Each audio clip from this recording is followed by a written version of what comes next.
This is Book TV's Afterwards podcast. This week, former White House Press Secretary Sarah Sanders talks about her book, Speaking for Myself. She talks about her life and her time in the Trump administration, interviewed by Bloomberg News White House reporter Jennifer Jacobs. Hi, Sarah. Hi, Jennifer. How are you? Very good, thank you. This is fun to be asking you questions again. Feels like old times. We're right back into the normal routine here. So your book is less about him, it's less about President Trump, and it's more about you. It's sort of the greatest hits of your memories from your time at the White House. But I wanted to ask you, you do have some very unvarnished, some great behind-the-scenes tales, but surely there are some secrets, some dirty laundry that you don't reveal. So I just wanted to ask you, what was your thinking on that? How did you choose what to not include? Well, I feel like there are so many books out there that have kind of the negative and the nasty and the score settling. And one, that's not who I am as a person. But two, I wanted people to get the different side and a different perspective. And frankly, after 2.5 years in the White House and another almost year on the campaign, my experience working for the president was a very positive one. I loved my job. I liked the people that I worked with. That doesn't mean we didn't have difficult days and that there weren't moments that I'd love to block out for the rest of my life. But overall, I really believed in what we were doing, and I enjoyed working for the president, and I actually liked my colleagues. And so I wanted a book that reflected that and reflected my experience, and that was what I tried to capture in those 12 chapters. There is lots of interesting stuff in here. One thing that caught my eye, you talk about you were in the situation when the discussion about Syria was on the table. And you talk about how the president asked you for your opinion, your recommendation on what to do. And his comment to you was an interesting one. He thought you would be more ruthless. Can you say what you recommended? I can't, unfortunately, tell you exactly what I recommended because some of those moments are still classified discussions. But it was one of the things I loved about the president is that he really listened to everybody in the room and took into account everybody's thoughts and feelings. Obviously, he wasn't necessarily looking to me for military advice, but just a different perspective. And he empowered, I think, the people around him to have opinions, to share them, and to speak up. And so I always appreciated that no matter what the situation was, he involved me in that conversation. And, that was one of the examples that I could show him doing that. There was another interesting part of the book where you talked about being part of the preparation for the confirmation for Supreme Court Justice Brett Kavanaugh. And you talk about some very uncomfortable conversations that you had in there and how difficult that prep was and just how difficult that whole period was. You asked questions about his sex life, in fact, was one of the things that you guys felt you had to ask him about. Did that help formulate White House officials' opinions about what had happened in that period of his life? Or talk to us a little bit about that. I think for most people, we already felt very comfortable and very confident in Justice Kavanaugh and what he had walked us through. But one of the things we knew was going to happen was that nothing was off limits for the Democrats who would be grilling Justice Kavanaugh, and he had to be fully prepared. That didn't make it any less uncomfortable to ask a future Supreme Court justice about his, whether or not he liked to drink beer, which I think the whole world knows by now that he did. And even more uncomfortable was talking to him about any relationship he had, particularly, the most intimate details of his personal relationships. The other part of that made it uncomfortable wasn't just that back and forth, but it was knowing that this was a closed door setting, but we knew the questions we were asking him would likely be asked in public in front of his young daughters.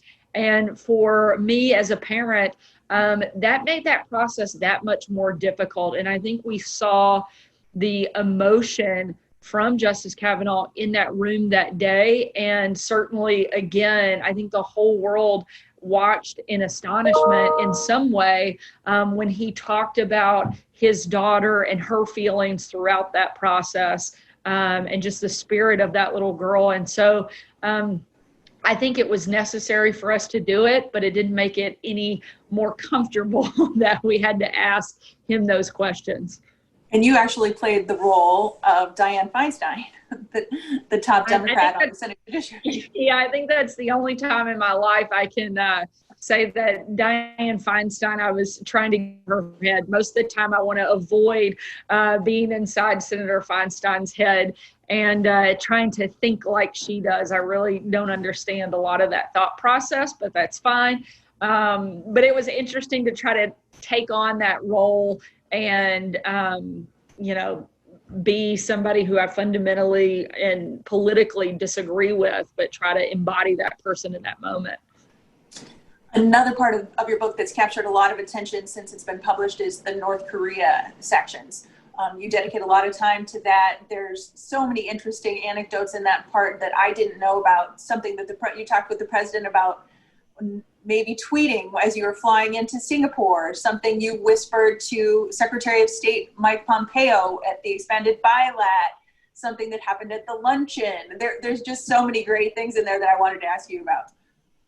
Yeah, one of the reasons that I thought it was important to have an entire chapter on that is because I do think it's been a big part of the presidency that while it's been covered, it hasn't really, I think, been a deep dive kind of on the behind the scenes of all the things that led up to that first meeting.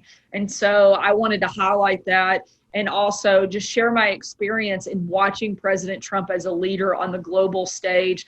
And I felt like there was a good entertainment value there as well, because there are so many interesting moments that had never been reported, and I wanted to share that.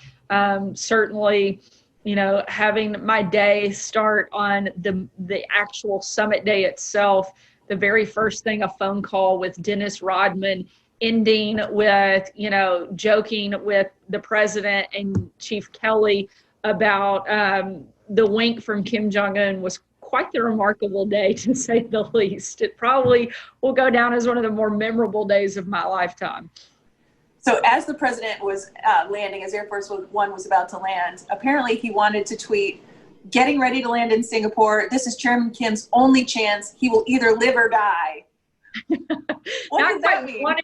Not want to tweet, but he joked about tweeting that. I mean, it was kind of, this was a moment of either we're going to, develop a better relationship and continue to make progress, or maybe we don't and things go a totally different direction. And thankfully that didn't happen. I do think that there was some progress made. Certainly no one, I think, is under the impression that getting Kim to give up his nuclear weapons is going to be an easy task by any stretch of the imagination. But the president did get some concessions from North Korea and did make a lot of progress in that front, certainly from where we started not that long before that meeting, where the president was talking about fire and fury and whose nuclear button worked better. There was also a part right when you guys got to the Capella Hotel on Sentosa Island. The president was talking about missed calls.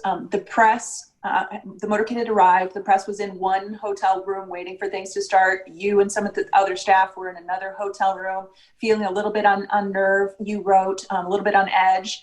And the president said, "What calls have I missed?" And his personal aide, Jordan Karam, said, "Well, you missed some calls from some members of Congress." And then there was another call that he had missed. Tell us about that.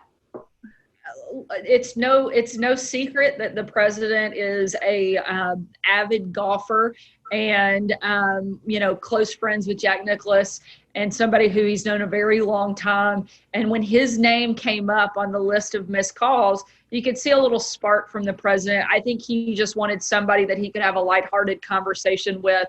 I think he knew anybody he talked to that was in the Senate or the House would want to focus solely on, you should do this or you should do that. He wasn't looking for advice. I think he just wanted to talk to a friend in that moment. And he found that in Jack, and they had a nice kind of lighthearted exchange before the president went on just a few minutes after to one of the most historic meetings probably in U.S. history. Right. So you write about just before he took the stage at 9:03 a.m., his last phone call was to Jack Nicklaus. And then it's just some fun details in there. And then you talk about when you were sitting down at the expanded bilat, and it was the Secretary of State and National Security Advisor John Bolton, Chief of Staff John Kelly, Matt Pottinger, who was the Asia director for the NSC at the time. And then on the North Korean side, it was Kim Jong-un and Kim Yong-chol and his sister, who was essentially an enforcer. And then you said something to Mike Pompeo as you were sitting down. So we're walking in and getting ready to sit down. And I think, there's obviously, this is an intense meeting. The stakes are high. And in my mind, I was hoping I'll lighten the mood a little bit, kind of make a joke to Secretary Pompeo. And he joked back with me, I think a little bit. And I turned to him and I said, Mr. Secretary Mike, do you think I'm the only person here who either hasn't killed somebody or ordered somebody to be killed? And he kind of looked around the room and he goes, yeah, you're the only one. And so I was like, well, that wasn't exactly the answer I was looking for. I was meaning to lighten this up. And so we have that kind of exchange and then sit down for the real meeting to take place and things to really kick off. So you note in the book, and you've said this many times before, that you were the first mom who became the White House press secretary. And a lot of your book is focused on themes of motherhood and the role of the children in your life and your role as a mother and balancing that role, being a wife and a mom, and also being in a very demanding role at the White House. And you don't shy away from getting into some of that. You talk about a very extended labor with your first child. You talk about the epidural. You talk about things that you said while you were in the hospital. You really go there. And then you also tell some pretty unvarnished stories about the stress that you felt about missing things that were happening in your kids' lives. So, and actually in one example, you had to pretend that your son George's birthday was on a different day because you knew you were not going to be able to be there on a specific day. So share some stories about that and some of the things you describe in the book about just being a mom and also being the press secretary. Yeah, in addition to wanting people to have another side of the president, I wanted people, I think, to have a better idea of who I was and really share my own story. And I didn't feel like I could do that if I didn't open up in a way, that other people could relate to, women and moms in particular. And one of the things that I find, in talking to my friends and women around the country is that women can be our own worst enemies. We are our toughest critics. We can be very hard on one another. So I felt like it was important to kind of open myself up. That was one of the reasons I talked so extensively about that difficult labor of my first child. It's one of the reasons I went into detail even about my postpartum depression after my first child was born, is I wanted women to feel like they had somebody that had been where they were and feel able to open up and know that we have a little bit more of a support system out there, I think, than we sometimes realize. And I knew it was important for me to open up and be honest about some of those difficult moments as much as it was important to share some of the joyous moments too.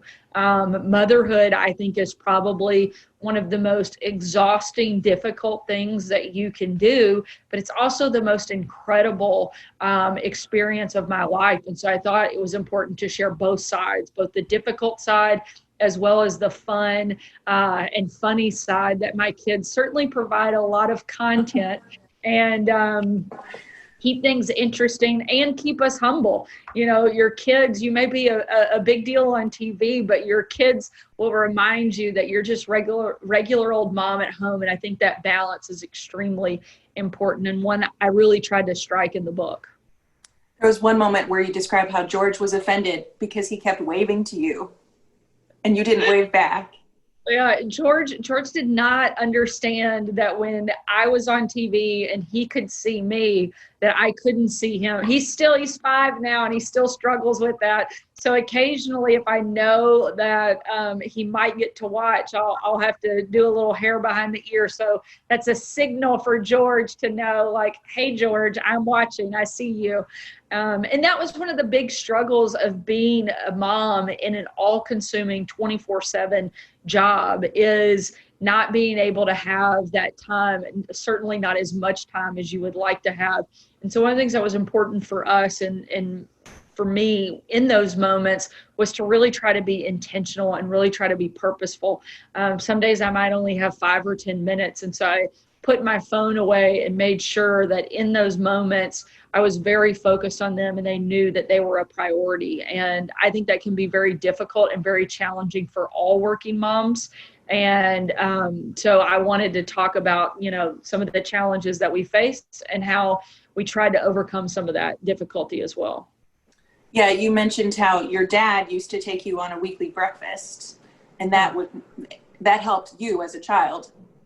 It was a moment every Wednesday until I graduated from high school. I went to breakfast with my dad, and it was protected time.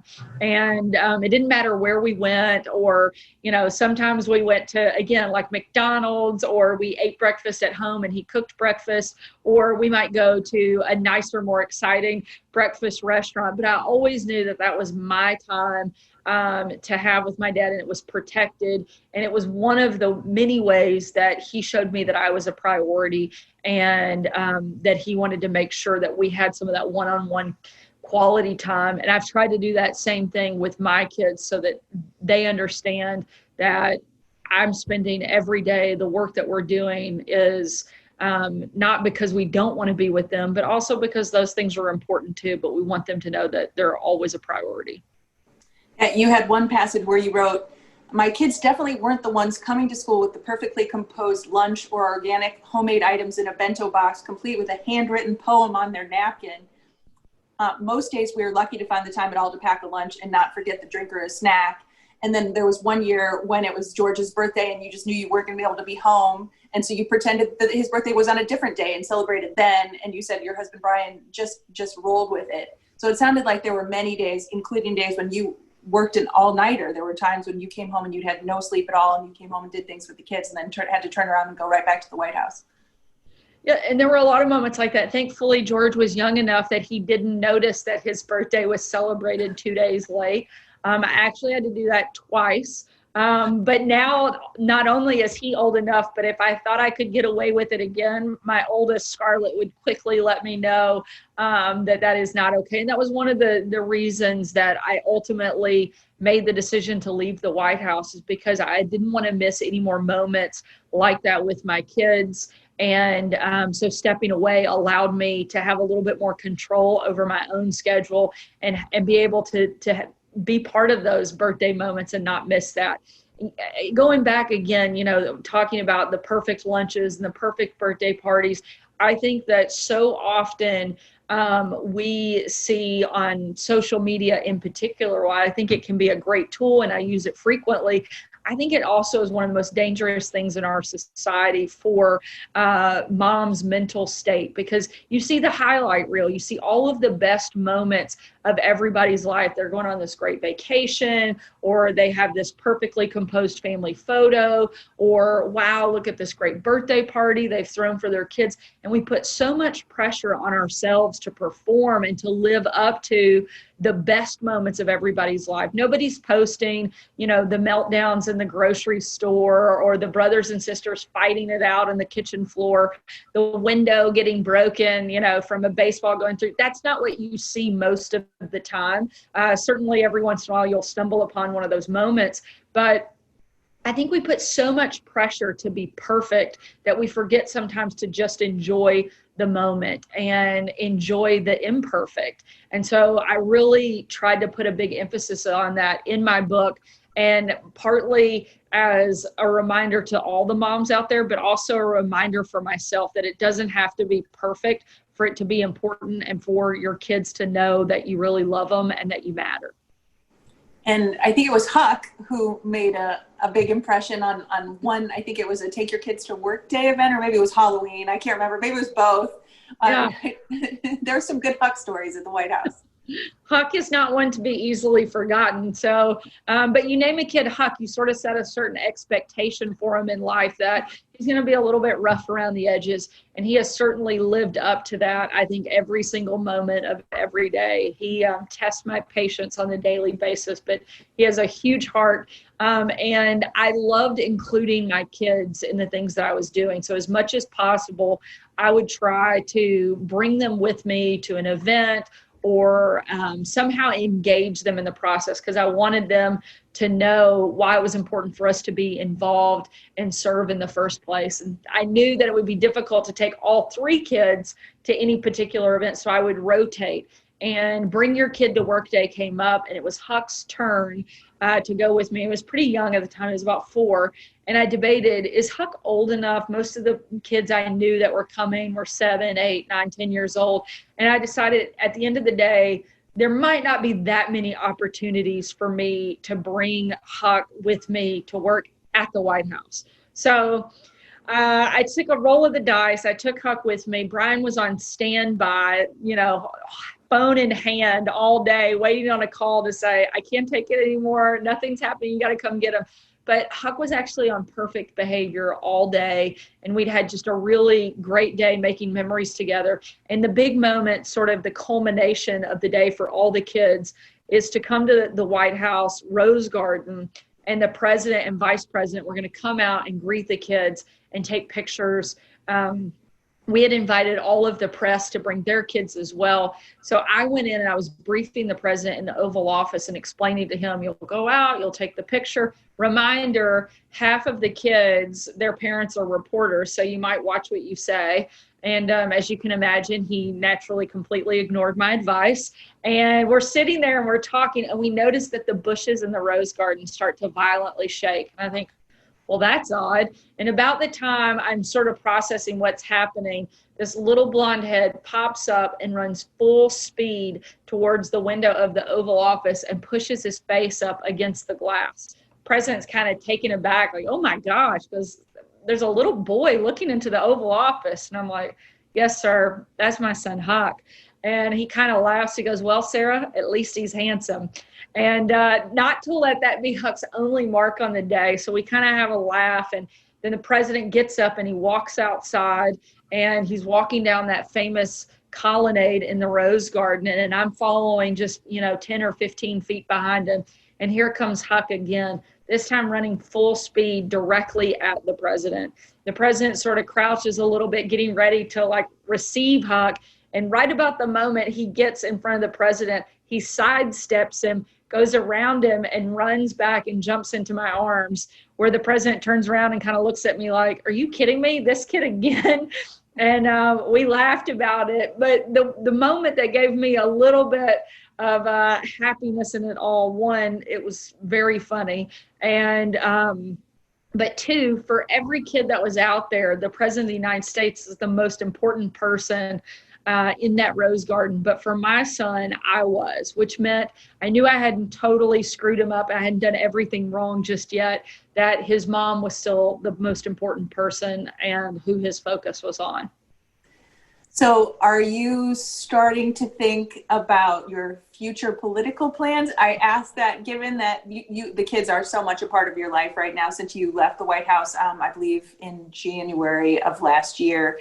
So are you starting to think about things like how would you handle COVID in Arkansas or handle the unemployment or things like that? Are those things kind of questions running through your head these days? I mean, I think for everybody, we're kind of looking at how you would handle a particular situation. For me personally, in terms of what the future holds right now, my goal is to help the president get reelected in 2020. I'd love to see Republicans take back the House and never have to say Speaker Pelosi again. And I'll make a decision about whether or not I run for office. The Arkansas governor's races in 2022. And as soon as we get through with 2020 and we help get the president reelected, we'll make a decision and an announcement on what that looks like for our family. There was, you do write about the best of the president in your book, and you do write about, some of the things that are maybe not his most flattering qualities, and his use of coarse language is one of them. And you write about that very frankly, especially at one time, at one Christmas party at the White House when the president and you and your daughter Scarlett were talking, and the president was telling you something about the media. I'll let you take it from there. It was a Sunday, and we had gone through the photo line with our family and taken a picture with the president and the first lady. And my husband and the boys had kind of walked off. I think the boys had actually run off, and Brian was chasing after them. And Scarlett and I were standing there, and the president's very tall and she's not very tall. And so he's focused on me and we're talking. And he was complaining about a particular Sunday show that he's not a big fan of. And he used some, he dropped the F-bomb. And I was like, whoa. I was like, Mr. President, you can't say that. He's like, what? And he goes, oh. And then, cusses again. He's like, I'm sorry. And knowing the president, I mean, he's a New Yorker in his 70s, and I don't think we're changing anything anytime soon. I don't think it comes as any surprise to anybody that the president may use foul language from time to time. And so I wasn't surprised, and I'm still hopeful that my daughter didn't fully hear exactly what he said, but we kind of laughed about it and moved on pretty quickly from there. But another good reminder to, keep track of what your kids can hear every once in a while a little more closely, especially in the political world. This president probably uses the F-bomb more than most Americans realize, I have a feeling. So we can tell from your writing which of your colleagues that you had a good working relationship with and which colleagues that maybe you were a little less fond of. I can tell how much you liked the Secretary of State, Mike Pompeo, and the president used to tease you about how he was your favorite. There are other passages where you write some pretty straightforward feelings about National Security Advisor John Bolton. There are some brief mentions of Steve Bannon, the president's strategist, but not very many. And you can kind of read between the lines about what your thoughts were about Steve Bannon. Scaramucci, you come right out and talk about how he sort of terrorized the communication staff and the press staff when he got there. Don McGahn, I just detect maybe a little tension there. So it was just interesting to see some of your thoughts about that. But talk a little bit about John Bolton, if you don't mind. I mean, you come right out and in a very straightforward way, talk about how a lot of the White House staff were not happy that he chose to not travel on Air Force One and to travel with the president on overseas trips. He would take his own delegation. And there was a moment where Mick Mulvaney confronted him. Yeah, and I think it was less about him not traveling with us. I think some people were probably thankful that he didn't, but I think it was more the attitude that he expected that he shouldn't have to. And that he felt like he was a level above everyone else. There were many times where he would come to either me or someone on my team and ask us to put out a statement that I knew was contrary to where the president was on a particular topic. And one of the things that I think is so important when you work in politics, when you aren't the principal, when you aren't the president, is that you have to remember that no one elected you to anything. They elected Donald Trump and Mike Pence. Their names were the only ones on the ballot, which means their agenda, their policies are the ones we're there to help implement and communicate about. And I think he got lost in that sometimes, thinking that his agenda mattered as much, if not more, than the president's, and that he thought he knew better than the president. And I kind of wanted to say, John, if you feel that way, then you need to run for office, and then it becomes your agenda and not somebody else's. And I think it is so important that when you are working as part of a staff, that you're a team player and that you really support the person who was elected. And for all of us, that was Donald Trump. And if he didn't want to do that, he didn't need to be there. And I think he made things much more difficult than they needed to be for the team and for himself. And there was one point where then Chief of Staff Mick Mulvaney, when you guys were overseas in the UK, really let loose. I think you kind of described how you just let full force Irish rant at John Bolton and kind of put him straight, and the staff pretty much applauded, right? Yeah, I mean, you've spent time around Mick Mulvaney, so you know that generally speaking, he's a pretty laid back guy. He's a nice guy. He got along well with the majority of the staff. And in this moment, he just kind of had enough. I think, we're all sitting there on this bus waiting in traffic, and John Bolton's motorcade, which we had asked to escort the rest of the group, comes buzzing by and leaving everybody else behind. I think something just snapped. I think he'd had enough of John kind of taking his own path and not being a team player. And he let him know, and he didn't hold back. I was shocked, frankly, at how tough and aggressive Mick was in that moment, because again, he was that more laid back, fun person to be around. And he laid down the law pretty heavily against John in that moment. And I think everybody that saw it was frankly kind of happy that he had. What was your working relationship with Steve Bannon? And let me ask you this, did you ever contribute any money to his wall project? No, I never gave any money to him for his wall project or anything else. Bannon wasn't there for very long in the White House. And by the time I became press secretary, he was on his way out the door. And so I honestly didn't spend a significant amount of time with him. He was kind of a recluse. He kept to himself a lot, particularly in those last couple of months. And so, I didn't have a lot to write that I didn't think hadn't already been written or told about Steve Bannon. And so I didn't feel like it was that necessary to weigh in. He didn't play a significant role for my time at the White House. And frankly, I didn't think he really played that significant of a role, period, in his limited number of days that he was there. And then Anthony Scaramucci came in for about 11 days as the communications director. And you share some stories about how he spoke very, I don't know how to phrase it. He spoke in a forceful way to your staff. Yeah. Mooch came in, and I think he had one mission when he arrived, and he wanted to, shake things up in the building. He wanted to root out leakers. And I think, in his own words, there were people he was targeting that he wanted to be gone from the White House. And in that 11 days, not only did he take out some other people, he took himself out in that hard charging, profanity-laced exchange that he had with a reporter that ended up playing all over the place. Unlike Steve Bannon, despite the fact that Scaramucci was only there 11 days, I did have a pretty significant interaction with him during that time because we were in the same office.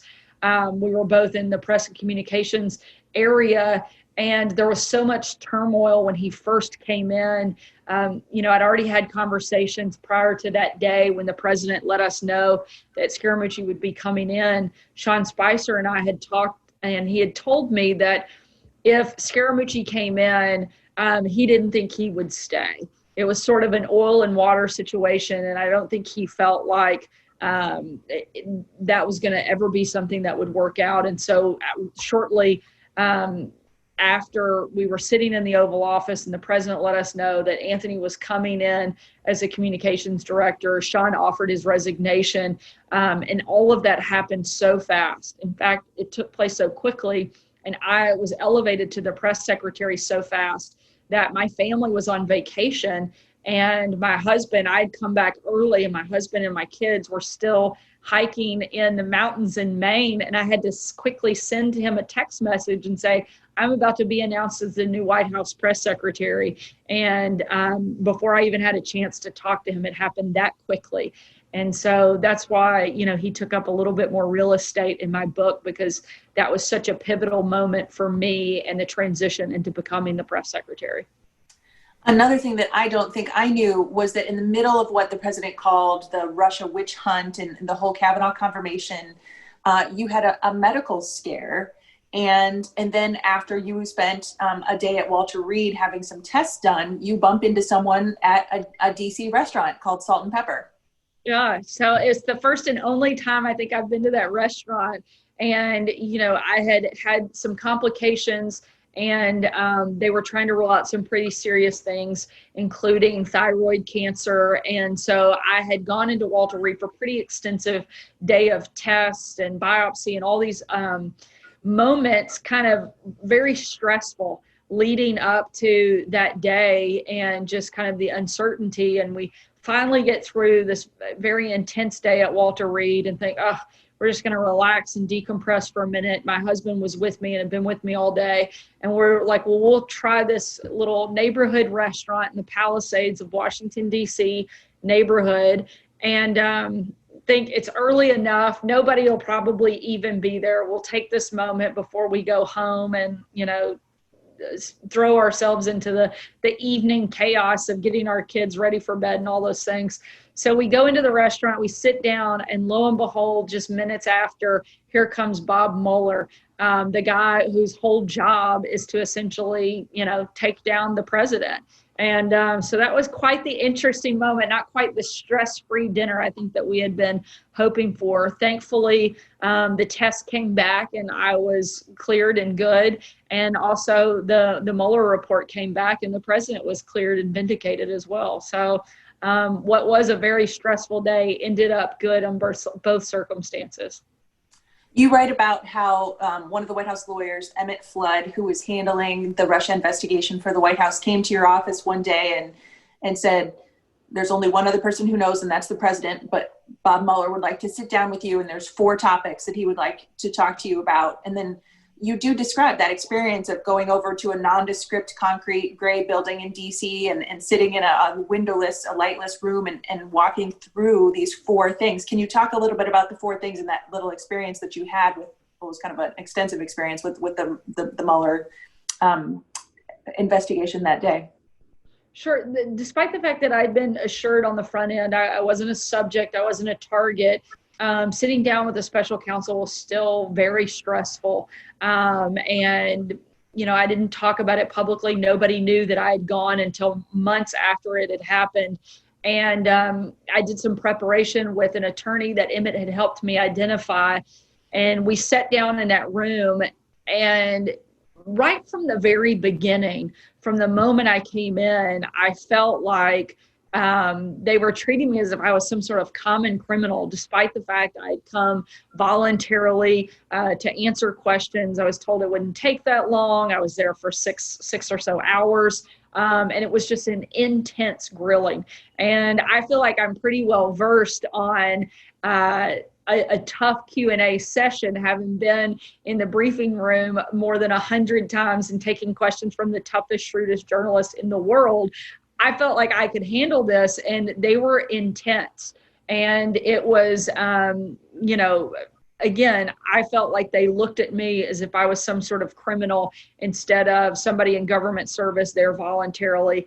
And I felt in that moment very justified in some of the pushback that we had been giving to the Mueller team. And it sort of solidified in my mind that Mueller really was just the Republican figurehead, and that the rest of his team were a group of angry Democrats that had one mission, and that was to hurt the president and hurt all of the people around him.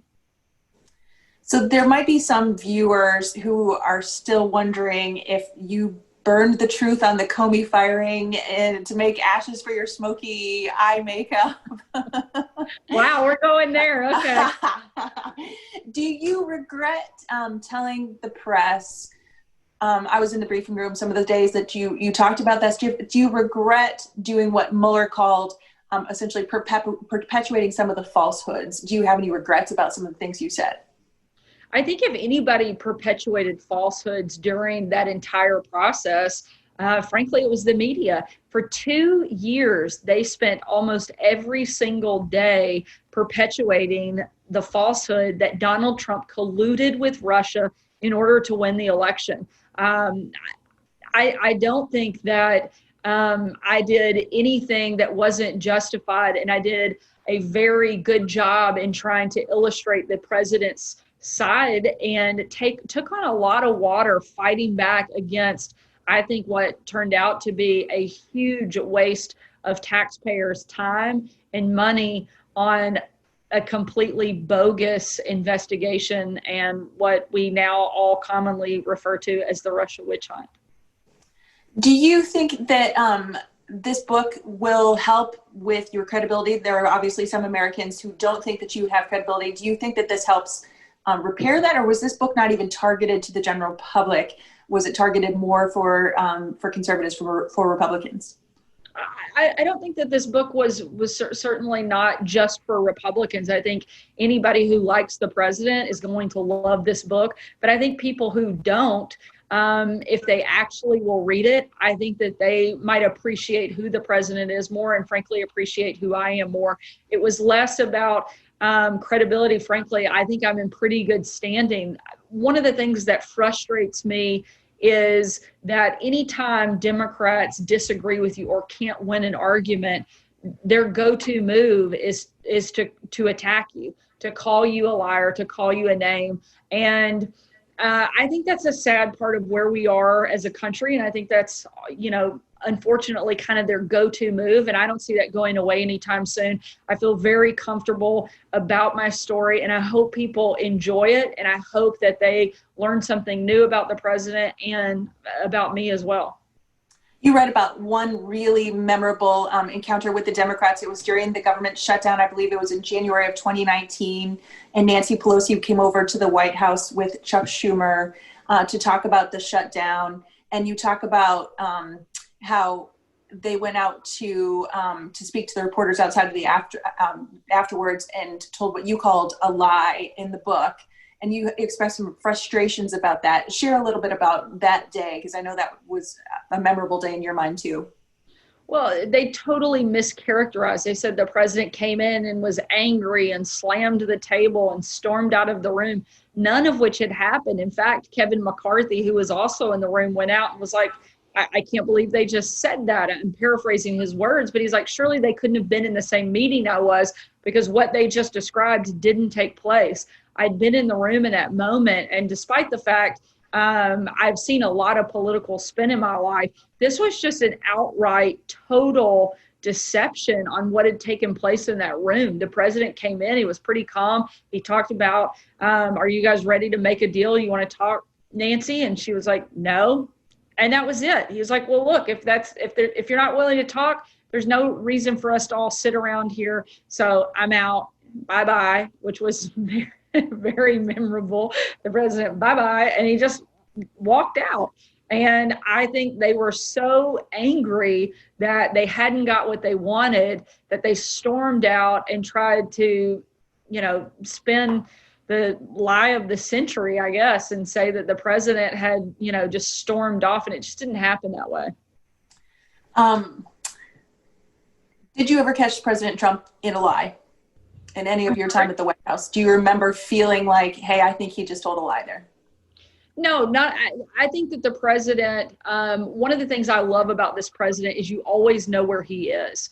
And I think you guys know that better than anybody. He's the most accessible president that we've ever seen. He's always willing to take questions from the media, and he's his own best messenger. Sometimes that makes my job a little harder because he's always out there talking. So you have to be able to keep up. You have to be on pace with him. But one of the things that the president did that I think so many politicians are unwilling to do is he actually was the politician, the person that was willing to go there. He was willing to tell the truth on a lot of things that people were unwilling to talk about, Republicans in particular, leading up to that 2016 campaign. He called out the fact that we had forgotten so many Americans for so long, and that was so much of what his 2016 campaign was about. He was willing to call out the fact that both sides had dropped the ball on that front. And I think he spent every day delivering on those things once he got elected to office. So never caught him in a lie. Okay, I'll have to take you on your word for that one. It does seem like you have a quick wit, and it seems like you had a knack for maybe sharing some guidance with him in a way that made him laugh. So you were able to steer him or give him a little bit of advice in a witty way. There's one example I can think of, several in your book actually, but one that sticks out is your very first day, I think, when you had moved into the White House after the transition, and you are the deputy principal press secretary, and you're alone in the office called Upper Press, and the phone starts ringing. Yeah, so this was really the second day on the job, and I'd gotten into the office early. The phone starts ringing off the hook, and it's the main line. So I step out of my office. I go to pick up the phone. I don't even think about saying like White House press office or, any type of introduction. I just said hello. And the familiar voice on the other end asked if Sean was around. I let him know that he wasn't, and was happy to pass on a message. And he goes, "Sarah, is that you?" I was like, wait a minute. Yes, sir, Mr. President, this is me. And here was the President of the United States calling in onto the main line. And once he knew that Sean wasn't there and he realized it was me, we struck up a quick conversation and spoke for several minutes. And in that exchange, he told me about a beautiful tweet that he had attempted to put out that didn't go. And because he had been, I guess, in an area that didn't have good communications. And when it didn't, we kind of joked about maybe he should go back and spend some time there the next time he has a beautiful tweet. And he was nice enough to laugh and not fire me in that moment. But it was the first of probably hundreds, if not thousands, of phone calls where the president and I shared a good laugh. And still to this day, I don't know why I felt comfortable enough to make that joke, but I guess maybe it broke the ice and put us onto a path of having a very good working relationship every day after that. Yeah. And you do talk about how you tried to steer him away from tweeting as much as you could without blatantly saying, "Sir, you shouldn't be doing this." Although I think you did say that a few times, but you talked about how on one Christmas, I think it was a Christmas Eve, you were taking a hike on a ridge above the Potomac River with your family, and it's Christmas Eve, and your phone, and you're walking along this ridge line and along the river, and you're just staring at your phone almost the whole time because it's just lighting up with alerts from a tweet storm that he was in the middle of. And then you called him as soon as you got back home to talk to him about this Christmas Eve tweet storm. And in that moment, I reminded him maybe we could, now that we're moving into the evening of Christmas Eve, it might be a good time to shut down our Twitter for the evening and let everybody, including me, enjoy the rest of Christmas Eve with less tweeting. But one of the things that I actually do appreciate about the president's tweets, and people always ask me and tell me, why don't you tell him to stop tweeting? I think it's a good thing for the American people to have that much access to what the president's thinking. And I also think this day and age, when so much of the media around the president, I think, is very biased towards this president, the idea that he can go around them and get a message directly to the American people, I think is a good thing. I would be interested to see, and will be interested to see, after Donald Trump leaves office, how the next person who occupies that office, whether or not they kind of follow in that and use that tool as a way to deliver a message straight to not just, I guess, the American people, but frankly to the world. And I think the president has been successful in doing that. That doesn't mean you love every tweet, but I do think it's important that people have that kind of access to his thinking. There was one tweet where you hint in the book that he kind of egged people on a little bit, and it was right after the White House Correspondents Association dinner where a comedian said some pretty abrasive things about you. And then also the country was dealing with this crisis, this controversy over separating children from their parents at the border. And you were in the Situation Room for a meeting on the border crisis, and the president calls you into the Oval. And he said, "Hey, what did you think about my tweet about the red hen," which was an episode where your family was in Virginia and you were asked to leave. So all that. So share a little bit about that story and that time in the White House, and then what you told him about that tweet. And you said, "I think actually it's causing, it's making my security situation even a little bit more perilous," is what you told him. Well, it wasn't the tweet that had made the situation difficult. He asked me if I thought the whole thing was, the attention, I guess, around it was sort of cool, and how people had rallied to my side and rallied to support me. And I told him that was actually a little bit scary to have so much attention, because, I have a family and I don't have any security. And he was so surprised. I think he thought, because he's so surrounded by Secret Service all the time, that I think he felt like most of the rest of us also had Secret Service. And I really don't know that it had crossed his mind that there would be a security threat to any of those of us that worked for him until that moment. And so I just wanted to clarify that. But the difficult part was, in that red hen moment, the idea that because I worked for the president and because someone disagreed with me politically, and maybe philosophically, that they would ask me to leave a restaurant and do so in such a public way with my family, many of whom, this my husband's side of the family, were Hillary Clinton supporters and had voted for her in 2016. And so we're sitting there, and this restaurant owner comes over, tells me what a terrible person I am, and kicks me out of her establishment. What a lot of people don't know is what happened after that. And we, quietly left the restaurant. We don't make a scene. My husband and I went home, and the rest of our family went on to another restaurant that night across the street.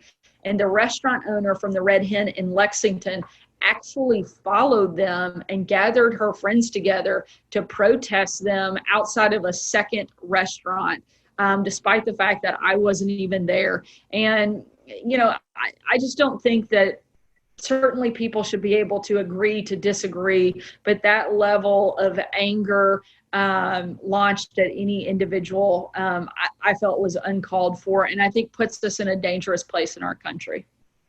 And you wrote about how you actually didn't get dinner that night. It'd been a long week for you. You had driven 4 hours to get to this restaurant with your family, to get a little downtime to spend with your family, and you went back to the place where you were staying, the farmhouse you were staying, and had a bowl of cereal for dinner.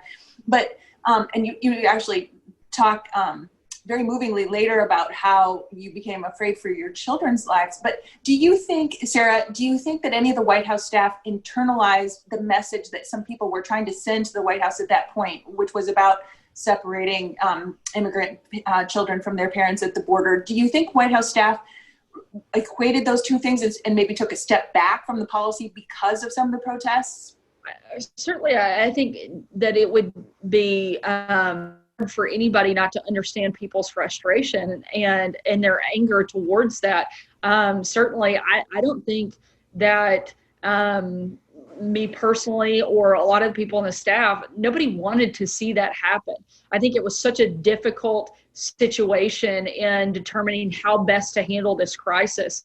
I think one of the most tragic parts is the difficult journey that people go down, women and children, the amount of sexual abuse and assault that people undergo on that journey, crossing the border, is awful. Nobody wants to see that happen. Nobody wants to see kids separated from their parents. And I think that is one of the reasons we have to take a real look at our immigration system, how we fix it, how we do better as a country. I don't think anybody wanted that, and certainly was very aware of the difficulties and even understood the frustration and the anger. But I don't think that certain peaceful protesting, totally understand and have no problem with, but the type of aggressive nature that a lot of us had to go through, I don't think was very justified, and certainly not a good positive step in the right direction when you have a member of Congress like Maxine Waters telling people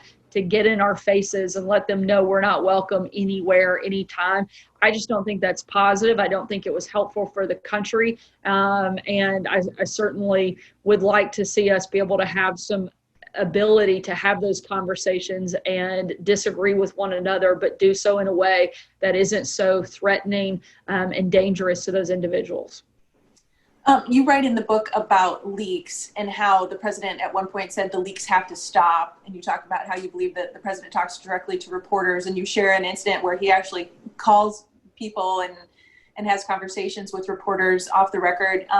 Do you think that there will be more leaks as we get closer to the election, especially from maybe military leadership? Or what are your thoughts about leaks and why these leaks still continue to happen? Look, every White House has had leaks. That's not new, but it's certainly, I think the level is much higher in this White House than we've seen in the past. I think people get excited about the proximity to power. People leak for different reasons. Some people want to drive an agenda. Some people are hoping to, feel important and let everybody know they're in the room. Some people do it to settle scores with people that they don't like so that they can take them down. I'd love to say that I don't continue, but unfortunately I know that's the case. I think that leaking is such a, I think, disloyal and disgusting practice. I'm not a big fan of it, as I write about in the book, and I'd love to see it stop, but I don't see that happening in this White House or any White House after. Do you have any idea who Anonymous was? I don't know if that you would tell us if you do, but do you suspect who it was? And can you maybe kind of just describe the person's role? I have guesses, but, I don't have anything hard and fast. If I did, I would have certainly announced that long ago, because I just don't think that that type of action to me is very cowardly. If you feel so strongly about something, stand up and be bold in your declaration. I have no problem talking about what I believe in and being out front and outspoken on what my beliefs are and why I believe them and who I support. And I would call on that person to do the same. And I know with the Atlantic story being in the news, is it possible that some pieces of that story were possible because you and some of the other staff weren't with him at all times? Is it possible that he made that suckers and losers comment when you were not around?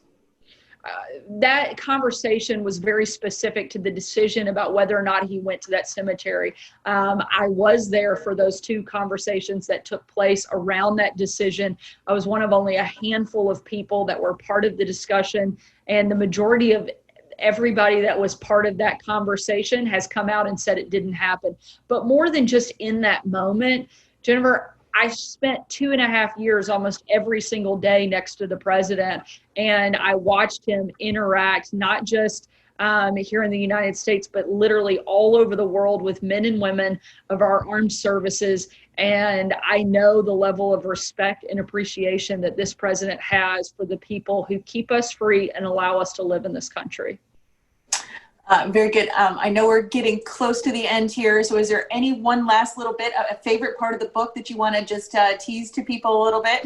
I think the whole book is great. I think everybody should not just buy a copy for themselves, but buy several for all their friends and family. In all seriousness, I poured, I think, my heart and soul into this book. And I think even if you're not political or a political junkie, there's something in this book for everybody. I think people can laugh, they can cry, and I think there's something that everyone will enjoy in reading my book, and I hope they will. One last question. Everybody knows, honestly, everyone makes mistakes. Do you have any insight into why the president is so willing to ever admit a mistake ever? I think that the president is somebody who's a fighter. He likes to push back. And he's, that's just who he is. I don't think that anybody who supported him in 2016 was hoping for a different person. They wanted the fighter. They wanted Donald Trump, somebody to come in and shake up Washington in a way that had never been done before. And I think they got what they wanted. He's delivered on all of the things that he set out to do. He has either done it or made significant progress towards it. And I think that's why he'll do well again in 2020. Thank you, Sarah. It was good to talk to you. You bet. Thanks, Jennifer. Thanks for listening to this week's Afterwards podcast. Subscribe, rate, and review us wherever you get your podcasts. You can also send us an email at podcast@c-span.org.